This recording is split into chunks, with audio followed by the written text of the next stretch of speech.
What is going on, guys? In today's video we are checking out the Dungeon of Exile and we will see if this game is worth playing in 2025. So this is a new and fun Diablo-like mobile game where players can create infinite amount of builds and fight against different type of monsters to become stronger and stronger. The game combines fast-paced combat, deep character customization, and loot-driven progression. Players will be able to explore the vast world, completing quests, uncovering lore, clearing dungeons, and battling enemies. And a quick disclaimer, yes, this video is sponsored, but I'm not getting paid for saying positive or negative things about the game. All they said is just to give it a try and see if I like it. So, if you want to download the game, then click my link in the description. And if this sounds interesting to you, then let's get right into it. Dungeon of Exile is a mobile, roguelike action RPG that blends the dark atmosphere and core mechanics of classic Diablo with streamlined, touch optimization gameplay. Designed for fast-paced play sessions and deep customization, it offers an immersive dungeon crawling experience that rivals even PC and console ARPGs. With its emphasis on infinite builds, loot-driven progression, randomized dungeons, and high replay value, Dungeon of Exile will position itself as one of the most robust Diablo-like games available on the mobile. At the heart of Dungeon of Exile is its infinite build system. Rather than locking players into rigid class systems, the game allows a fluid and dynamic approach to character development. With over 100 skills and thousands of possible combinations, every run can be completely different. Whether you're creating a ranged elemental sniper, a whirlwind barbarian, or a phantom assassin, so your build is dictated by the skills you choose and the gear you acquire. Builds can be swapped instantly, allowing players to change tactics mid-fight, which is a system that mimics Diablo 4's fluid loadout flexibility, but is tailored for mobile responsiveness.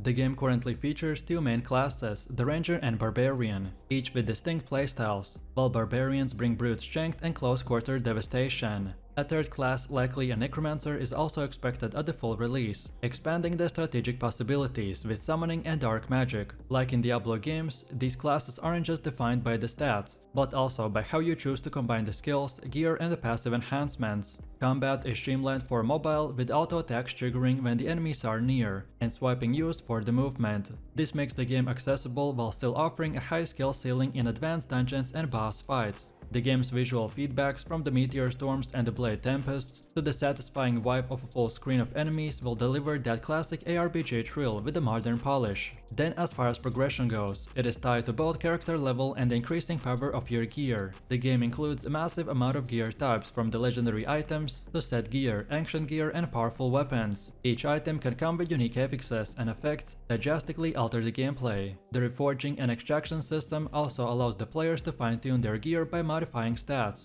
or transferring legendary effects between items, which is a mechanic directly inspired by Diablo's Canis Cube system and the item crafting depth. One of the defining features of the game is also the Eternal Abyss, which is an ever-expanding dungeon with generated layouts. Every level is different, and Abyss Lord, the in-floor boss, will bring distinct mechanics that require real adaptation and a skill. Sometimes defeating one of these lords will trigger a hidden realm, which is an ultra-rare encounter when the players can obtain exclusive skins, legendary sets, or unlock seasonal prestige rewards. These rare zones add a layer of excitement and unpredictability, rewarding players for persistence and risk-taking. This game also supports a seasonal model similar to Diablo 4, so each season will introduce a new content, such as additional classes, bosses, legendary gear, and the skill rebalancing. Alongside that, there are season quests, which are a series of limited time objectives that encourage experimentation and reward active players. At the end of each season, high performers are immortalized through the Abyss badges, which are unique titles and a place on the world leaderboards.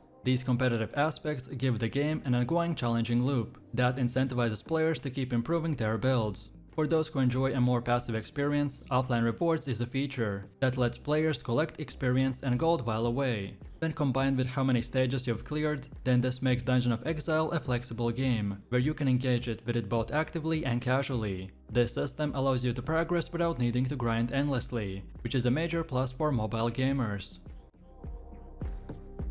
The game's gear progression system is deep and addictive. Legendary gears come with randomized affixes that can be reforged, and gems can be socketed into items to enhance their power. Pets also provide stat bonuses and utility functions, offering another layer of optimization. Every piece of equipment not only boosts your core stats like the attack, armor, and HP, but also plays a vital role in shaping your build. Each character has 10 gear slots, covering weapons, armor, jewelry, and the accessories. Gear is visually tied by the rarity and the level, with the higher tier items bringing more powerful stats and the special effects. Just like in Diablo, weapons and armor scale with your level and rarity. Legendary and set gear often comes with unique passives that can drastically alter how your character plays. For example, a sword might increase your whirlwind damage or reduce cooldowns on a specific skill. These affixes can be extracted and reforged, allowing you to customize and evolve your build over time. Inventory management is another key gameplay loop. Your storage space is limited, so you'll constantly be comparing gear, dismantling weaker items, and saving high-value jobs for future reforging or extraction. And because stats like attack, armor, and max HP are directly influenced by your loadout, so gearing decisions have immediate and noticeable effects in the combat.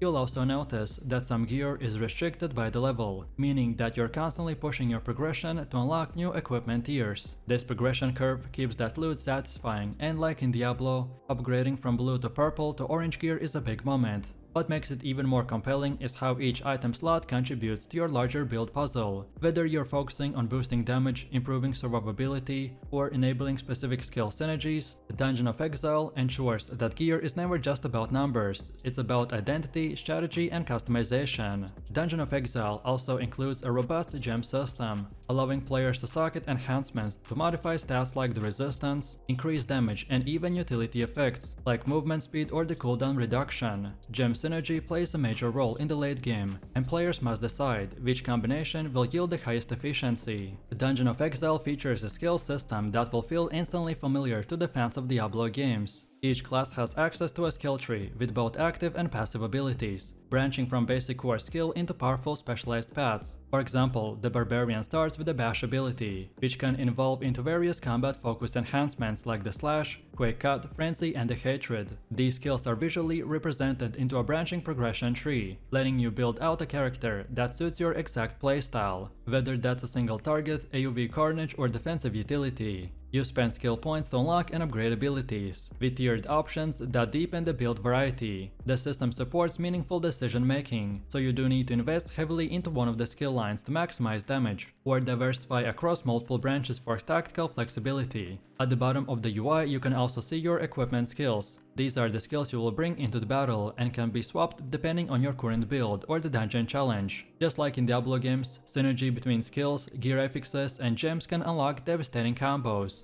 And with the ability to reset your tree and experiment freely, the game encourages creative theory crafting as you push deeper into the harder content. Another feature we have are the pets. You can call forth creatures that you have befriended on your journey. Each pet will bring its own unique strengths. For example, the Abyss Turtle will grant a damage bonus, the Shadowclaw increases movement speed, while Dominion increases max energy, and much more. As you delve deeper, your pets will gain experience alongside you. Feeding them gold will boost their strength and unlock new powers, making them indecisible companions. Your pets are pretty much your friends that give you unique buffs, automatically pick up jobs, and interact with the chest or the weapon racks.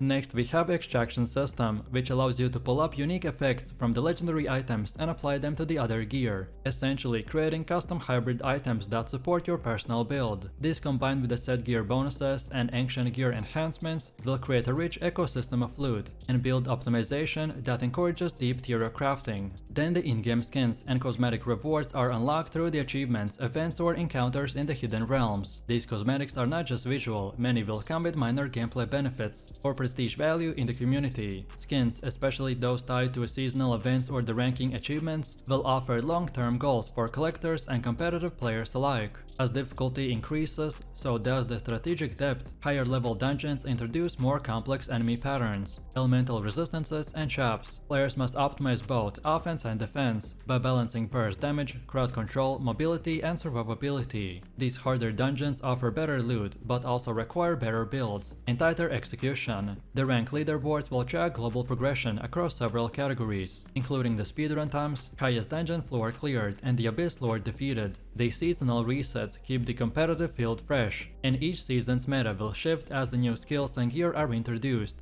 This constant evolution is key to dominating a vibrant and engaging community. So now in my summary, with its touch-optimized controls, loot-focused gameplay, and a massive choice of the build diversity, the Dungeon of Exile will provide a genuinely compelling Diablo-like experience just on a mobile. It successfully delivers the addictive gameplay loop of slaying, looting, and building, all while respecting mobile gamers' time and the platform limitations. The fusion of classic ARPG mechanics with the mobile-first innovation makes it both accessible and deep, by offering an experience tailored to a wide audience. In short, Dungeon of Exile is just not a lighter Diablo clone, it's a carefully designed mobile ARPG that embraces the complexity and a charm of the genre while offering a new idea. For fans of loot-driven games and tactical dungeon crawlers, it's a title that deserves a serious attention.